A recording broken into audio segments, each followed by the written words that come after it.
জন্য এই দুইটা সেক্টরের।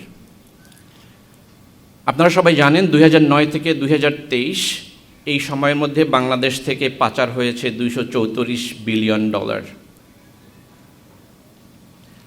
আর বিএনপি জামাত সরকারের সময় 2001 থেকে 6 সাল পর্যন্ত বাংলাদেশ থেকে পাচার হয়েছে $12.4 বিলিয়ন, যেটা একটা বাজেটের একটা বিশাল অংশ। এবার আসি ব্যাংকিং সেক্টর। শুধু বাংলাদেশ না, পৃথিবীর যে কোনো দেশের ব্যাংকিং সেক্টর অর্থনীতির প্রাণকেন্দ্র। কারণ হচ্ছে ব্যাংকিং সেক্টরের উপরে নির্ভর করে investment, industrialisation, employment, all of this, এই সবগুলো বিষয়, ইনফ্লেশন, মানিটারি পলিসি, সবগুলো ব্যাংকিং সেক্টরের সাথে রিলেটেড। কিন্তু দুর্ভাগ্য হচ্ছে আমাদের দেশের ব্যাংকিং সেক্টর ধ্বংসপ্রাপ্ত। সো কোশ্চেন হচ্ছে আমাদের দেশের ব্যাংকিং সেক্টরের মেইন প্রবলেমগুলো সবারই হয়তো জানা, তারপরও আমি একটু কিছু স্ট্যাটিস্টিক্স দিব। নাম্বার 1 প্রবলেম হচ্ছে ভয়াবহ ঋণ খেলাপি। আমাদের আগামী বছরের প্রপোজড বাজেটের সাইজ সচিব মহোদয় বলেছেন 9,30,000 কোটি টাকা। বাংলাদেশে খেলাপি ঋণের পরিমাণ 6,30,000 কোটি টাকা। সো আপনারা একটু ভেবে দেখুন, একটা বাজেটের প্রায় 75% আমাদের খেলাপি ঋণ আছে। আমি যেটা বোঝানোর চেষ্টা করছি যে এই খেলাপি ঋণ যদি না থাকে তাহলে আমাদের বাজেটটা ইমপ্লিমেন্টেশনে কি ইম্প্যাক্ট ফেলতে পারতো এবং এটাকে কোথায় নিয়ে যাওয়া যেত। কারণ একটু আগে সিপিডির গবেষক উনি বলেছেন যে আসলে ইমপ্লিমেন্টেশন করা যায় না, কারণ হচ্ছে আমাদের তো সেই পরিমাণ টাকা নেই। টাকা নেই কেন? কারণ হচ্ছে আমাদের টাকা পাচার হচ্ছে, চুরি হচ্ছে, খেলাপি হচ্ছে। এগুলো হচ্ছে ইফেক্টিভ জায়গা। যদি আপনারা সংস্কার করতে চান, এখানে এনসিপির বেশ কয়েকজন মাননীয় সংসদ সদস্য আছেন, আপনারা এগুলো নিয়ে আশা করি কথা বলবেন। 75% বাজেটের যদি খেলাপি ঋণ থাকে, সেই জায়গায় কাজ করার জায়গা আছে এবং সেখানেই কাজ করতে হবে। কারণ হচ্ছে এই টাকাগুলো তো ছিল, সেটা নাই হয়ে গিয়েছে আমাদের অর্থনীতি থেকে পাচারের জন্য, দুর্নীতির জন্য। এরপরে আসি যে রাজনৈতিক প্রভাব এবং লুটপাট, এটা করে ব্যাংকিং সেক্টরকে অলমোস্ট খালি করে দেওয়া হয়েছে বছরের পর বছর ধরে। $17 বিলিয়ন শুধু ব্যাংকিং সেক্টর থেকে লুট হয়েছে, যেটা আমাদের অ্যানুয়াল ডেভেলপমেন্ট প্রোগ্রামের 66%। তো আমরা জানি প্রতি বছরই ইরেসপেক্টিভ অফ দ্য পলিটিক্যাল রিজাইম, যখনই এডিপির বাজেট দেওয়া হয় সেটা ইমপ্লিমেন্টেশনে হিমশিম খেতে হয়। অথচ দেখেন 66% অফ দ্য এডিপি প্রোগ্রাম, এটা শুধু ব্যাংকিং সেক্টর, ওই পরিমাণ অর্থ শুধু ব্যাংকিং সেক্টর থেকে লুটপাট হয়েছে। এস আলম গ্রুপ আপনারা সবাই জানেন, পৃথিবীর সবাই জানে আশা করি। আপনাদের আগের প্রোগ্রামে এই দুর্নীতি নিয়ে কথা বলার পরে সামিট গ্রুপের জিএম আমাকে ফোন করেছিল, সিইওর সাথে আমাকে মিটিং করার অনুরোধ করছে, আমরা তাদের যেন প্লান্ট ঘুরে দেখাবে আমাকে। আজকে হয়তো আবার এস আলম গ্রুপ থেকে ফোন পেতে পারি। এস আলম গ্রুপ লুট করেছে 1,90,000 কোটি টাকা। এই 1,90,000 কোটি টাকা টোটাল এডিবির গভর্নমেন্ট আগামী বাজেটে যে পরিমাণ খরচ করতে চায় এক্স্যাক্টলি সেই পরিমাণটা। এবার চিন্তা করে দেখুন আমাদের টাকা কোথায় যাচ্ছে, কেন আমরা বাজেট ইমপ্লিমেন্ট করতে হিমশিম খাই। এবং দুঃখজনক বিষয়, আবারও বলছি, এর আগের দিনও বলেছিলাম, বর্তমান গভর্নমেন্ট ব্যাংক রেজলিউশন অ্যাক্ট 2026 করে আবার এই ব্যাংক লুটেরাদের আবার ব্যাংকের মালিকানা ফিরিয়ে দেওয়ার এই সুযোগ করে দিয়েছে। সো মাননীয় সংসদ সদস্যদের কাছে আমার অনুরোধ থাকবে, আপনারা যদি সংস্কার নিয়ে সংসদে কথা বলেন বাজেট আলোচনায়, এই যে ব্যাংকিং খাতের লুটপাট এবং এই যে বর্তমান সরকার আবারও এই লুটেরাদেরকে নিয়ে আসার জন্য সুযোগ করে দিচ্ছেন, আমরা দেখতে চাই আপনারা যে, যদিও আপনারা যেটা বলে গেলেন যে ভোটে হয়তো আপনারা এটা পাশ হয়ে যাবে, তারপরও আমরা দেখতে চাই আপনারা এটা নিয়ে জোরালো অবস্থান নিচ্ছেন। ব্যাংকিং খাতের দ্বিতীয় দুর্বলতা হচ্ছে সেন্ট্রাল ব্যাংকিং। সেন্ট্রাল ব্যাংকিং পৃথিবীর যে কোনো দেশের জন্য একটা বিশাল গুরুত্বপূর্ণ বিষয়, যে কোনো অর্থনীতির জন্য। কিন্তু আপনারা জানেন 2016 সালে বাংলাদেশ ব্যাংকের রিজার্ভস চুরি হয়ে যায় $81 মিলিয়ন, যেটা সারা পৃথিবীতে আলোড়ন তৈরি করেছিল।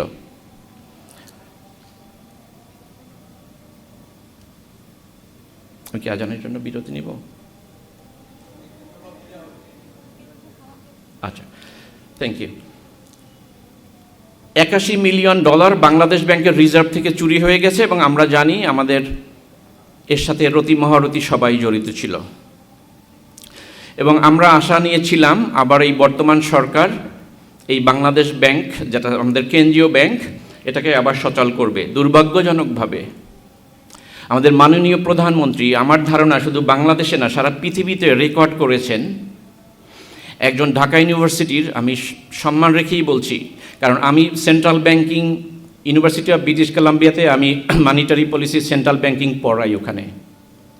আমাদের মাননীয় প্রধানমন্ত্রী ঢাকা ইউনিভার্সিটির একজন MA পাস অ্যাকাউন্টেন্টকে সেন্ট্রাল ব্যাংকের গভর্নর নিয়োগ দিয়েছেন, যেটা শুধু বাংলাদেশের না, আই গেস বিশ্ব রেকর্ড। কারণ আমি তার রেজিউমি, যেদিন তাকে নিয়োগ দেওয়া হয়েছে আমি তার রেজিউমি পড়েছি, তার সেন্ট্রাল ব্যাংকিংয়ে কোনো অভিজ্ঞতা নাই।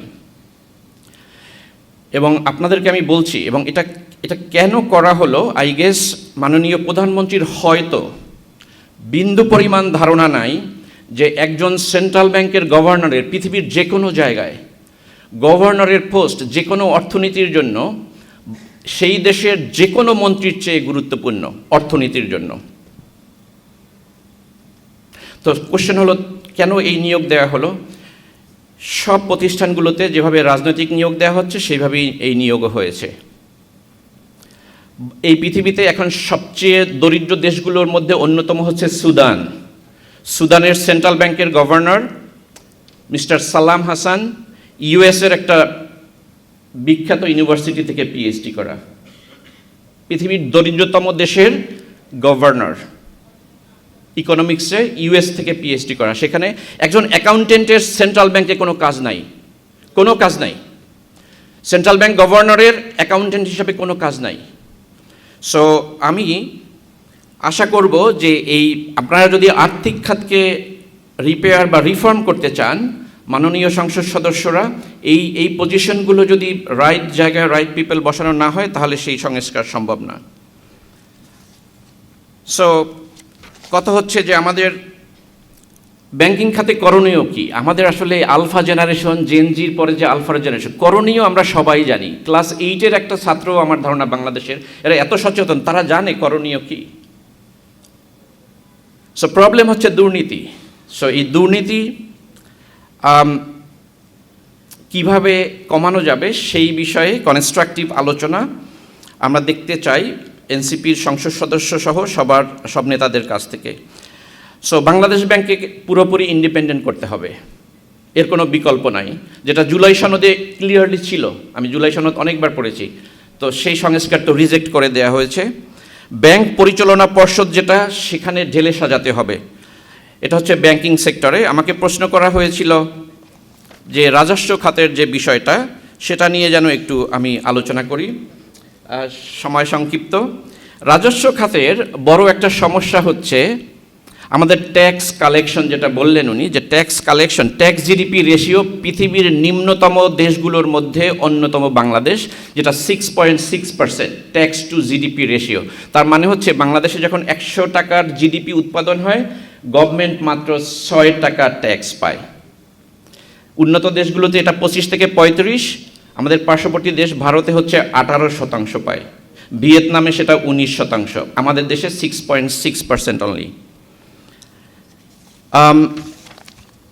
এটার কারণ হচ্ছে আমাদের টিন হোল্ডার আছে 1,28,00,000 টিন হোল্ডার, এর মধ্যে 72 লক্ষ ইনকাম ট্যাক্স সাবমিট করেন না, রিটার্ন সাবমিট করেন না। 46 লক্ষ সাবমিট করেন, তার মধ্যে 30 লক্ষ কোনো ট্যাক্স দেয় না, কারণ তাদের ইনকাম ট্যাক্স ব্র্যাকেটের নিচে। ইফেক্টিভলি মাত্র 15 থেকে 16 লক্ষ মানুষ তারা আয়কর দেয় বাংলাদেশে। আমার স্ট্যাটিস্টিক্সটা একটু ভালো করে শুনুন, এই 15 থেকে 16 লক্ষ মানুষ বাংলাদেশে যারা ট্যাক্সেবল ইনকাম আছে তাদের আনুমানিক 8%। সো যেটা করতে হবে, আমাদের ট্যাক্স রেভিনিউ বাড়াতে হলে এই যে 8% মানুষ ট্যাক্সেবল ইনকাম আসে ট্যাক্স দেয়, এটাকে কমপক্ষে 50% নিয়ে যেতে হবে। আর দুর্নীতি নিয়ে কথা হয়েছে, এনবিআর এর রিফর্ম দরকার, এবং গত সরকার চেষ্টা করেছিল, ইন্টারিম গভর্নমেন্ট, আমরা সবাই দেখেছি যখনই এনবিআর এর রিফর্ম নিয়ে কথা বলা হয় সবাই এর সঙ্গে, দুর্নীতির সঙ্গে যারা জড়িত সবাই রাস্তায় নেমে চলে আসে। গত বছর 2025 সালে এনবিআর এর 3 জন কর্মকর্তার বিরুদ্ধে 146 কোটি টাকা তারা দুর্নীতিতে অভিযুক্ত হয়েছে, ট্যাক্স ফাঁকি দেওয়ার ক্ষেত্রে ডকুমেন্ট তারা জালিয়াতি করেছে। তো এই এনবিআর এর দুর্নীতি প্লাস ট্যাক্স কালেকশনের ক্ষেত্রে যে দুর্নীতি, সেগুলো আমাদেরকে নিয়ে কাজ করতে হবে। ট্যাক্স বেস বাড়াতে হবে, আর আয়ের উৎসে ট্যাক্স কেটে নিতে হবে। এটা একটা, আমাদের আয়ের উৎসে ট্যাক্স কাটা হয় আমি জানি, কিন্তু আয়ের উৎসে, অর্থাৎ আমি কানাডাতে থাকি, আমাদের যেটা করা হয়, আমি এভরি পে চেক হাতে পাওয়ার আগেই টাকা আমার ইনকাম ট্যাক্সটা কেটে নেয়। এখানেও নেয়, কিন্তু সিস্টেমের ডিফারেন্সটা আছে। সো ট্যাক্স বেস বাড়িয়ে আয়ের উৎসে ট্যাক্স কেটে নিতে হবে। আমাদের দেশের আরেকটা সমস্যা হচ্ছে রেভিনিউ কালেকশনের ক্ষেত্রে আমাদের 85% এমপ্লয়মেন্ট ইনফর্মাল সেক্টরে, 85%। তো সেটা একটা বড় সমস্যা, কেন ট্যাক্স রেভিনিউ কম। আমাদের জিডিপির 35 থেকে 40% আসে ইনফর্মাল সেক্টর থেকে, যেটা ট্যাক্স কালেকশনের ক্ষেত্রে একটা বড় বাধা হয়। আর আমাদের যেটাকে বলি ব্ল্যাক ইকোনমি, সেটাও প্রায় জিডিপির 20 থেকে 30%। সো এই যে প্রবলেমগুলো বলছি, এগুলো সবগুলোর সাথে আসলে দুর্নীতি সম্পৃক্ত। সো ঘুরে ফিরে আমরা যে রিফর্মের কথাই বলি না কেন, নাম্বার 1 হচ্ছে আমাদের দুর্নীতি কমাতে হবে, এর কোনো বিকল্প নাই। সো ট্যাক্স রিফর্ম এবং এই যে ইকোনমিক রিফর্ম, বিশেষ করে ব্যাংকিং সেক্টরের যে প্রবলেমগুলো বললাম, কি করতে হবে সেটাও সংক্ষেপে বললাম। প্রশ্ন হলো, এই রিফর্মগুলো কি আমরা এই সরকারের থেকে আশা করতে পারি? আমার উত্তর হলো না, সেটা মোটেই হবে না। কারণ হচ্ছে বর্তমান সরকার আমাদের যে সংস্কারের যে মেইন প্রস্তাব গণভোটের মাধ্যমে হওয়ার কথা ছিল, সেটাকে রিজেক্ট করেছে, যেটাকে আমরা বলতে পারি যে জনগণের সাথে প্রতারণা করেছে। সো এই সরকারের কাছ থেকে এই রিফর্ম আশা করা যাবে না। এবং এই জুলাই সনদে যে রিফর্মগুলো ছিল, সেগুলো যদি ইমপ্লিমেন্ট করা হতো, তাহলে এই যে tax reform plus economic reform, banking sector reform, সব এগুলোর মধ্যে ছিল। এবং ছিল বলে জেনেই তারা কিন্তু এই গণভোটটাকে রিজেক্ট করেছে, কারণ তারা সংস্কার চায় না, কারণ সংস্কার করা মানেই হচ্ছে দুর্নীতি কমে যাওয়া। সো আমার এনসিপির কাছে অনুরোধ থাকবে যে আপনারা যদি রিফর্ম করতে চান সত্যিকার অর্থে বিভিন্ন সেক্টরে, তাহলে আপনাদের দুর্নীতির নিয়ে ইফেক্টিভলি কাজ করতে হবে। আমি আশা করব 5ই আগস্ট আমাদের নাহিদ ইসলাম এবং হাসনাত আবদুল্লাহ এখানে আছে, এটা আমার ব্যক্তিগত মতামত। 5ই আগস্ট তারা মাননীয় প্রধানমন্ত্রীকে বিশ্বাস করে, আমি মনে করি সেটা ভুল করেছে। 5ই আগস্ট রাতে সেই ভুলের মাসুল জাতি দিতে শুরু করেছে এবং আরও অনেক বছর দিতে হবে। আমি এনসিপির নেতাদের কাছে আমার অনুরোধ, তারা যেন এই সংস্কারের বিষয়ে সংসদে এবং সংসদের বাইরে শুধু বক্তৃতা না, ইফেক্টিভলি কীভাবে পলিসি মেকিংয়ের ক্ষেত্রে গভর্নমেন্টের উপরে প্রেশার ক্রিয়েট করে যতটুকু আগানো যায়, সেই প্রেশারটা তারা অব্যাহত রাখবে। তারা যদি সেটা করতে ব্যর্থ হয়, তাহলে কিন্তু এনসিপি ও জনগণ দ্বারা প্রত্যাখ্যাত হবে। আমরা সেটা মোটেও চাই না। দেশের তরুণ প্রজন্ম কিন্তু আপনাদের দিকে তাকিয়ে আছে। সো আশা করি এনসিপি সেই ভূমিকা সংসদের বাইরে শুধু বক্তৃতা নয়, তারা কাজ করে দেখাবে যে তারা সংস্কারের জন্য অপোজিশনের থেকেও তারা যে ইফেক্টিভ ভূমিকা রাখতে পারে, সেটা যেন সেই চেষ্টাটা তাদের অব্যাহত থাকে। ধন্যবাদ সবাইকে। ধন্যবাদ স্যার আপনাকে।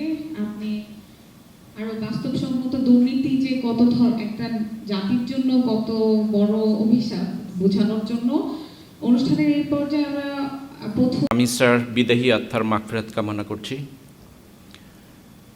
ধন্যবাদ আজকের উপস্থিত সকল অতিথিবৃন্দ, মাননীয় সংসদ সদস্যবৃন্দ, এবং প্রথমেই ধন্যবাদ জানাচ্ছি এনসিপির শ্যাডো বাজেট কমিটিকে আমাকে আমন্ত্রণ জানার জন্য এখানে বাজেট নিয়ে আলোচনার ব্যাপারে। আমি আমার আলোচনায় আজকে মূলত বাংলাদেশের রাজস্ব খাত সংস্কার এবং ব্যাংকিং সেক্টর সংস্কার, এর সাথে বাংলাদেশের বাজেটের সম্পর্ক, এটার উপরে আলোচনার চেষ্টা করব। সো আমি প্রথমে ব্যাংকিং সেক্টর নিয়ে একটু কথা বলতে চাই এবং এর সাথে বাজেটের সম্পর্কটা কী রকম। আগামী 2026-27 অর্থ বছরের এডিপি যেটা বলি আমরা, অ্যানুয়াল ডেভেলপমেন্ট প্রোগ্রাম, সেটার সাইজ ধরা হয়েছে আনুমানিক 3 লক্ষ কোটি টাকা। এই 3 লক্ষ কোটি টাকার মধ্যে গভর্নমেন্ট ফাইন্যান্স করার প্ল্যান করছে 1,90,000 কোটি টাকা। বাকি 1,10,000 কোটি টাকা গভর্নমেন্ট ঋণ করে ফাইন্যান্সিং করার প্ল্যান করছে। আমি অনেকগুলো পরিসংখ্যান দিব, যেহেতু ইকোনমিস্ট, বোঝানোর চেষ্টা করব বাজেটের সাথে আমাদের বাজেটের বিভিন্ন সেক্টরে যে ব্যয়গুলো হয়, আর আমার আলোচনার ফোকাস হবে দুর্নীতি।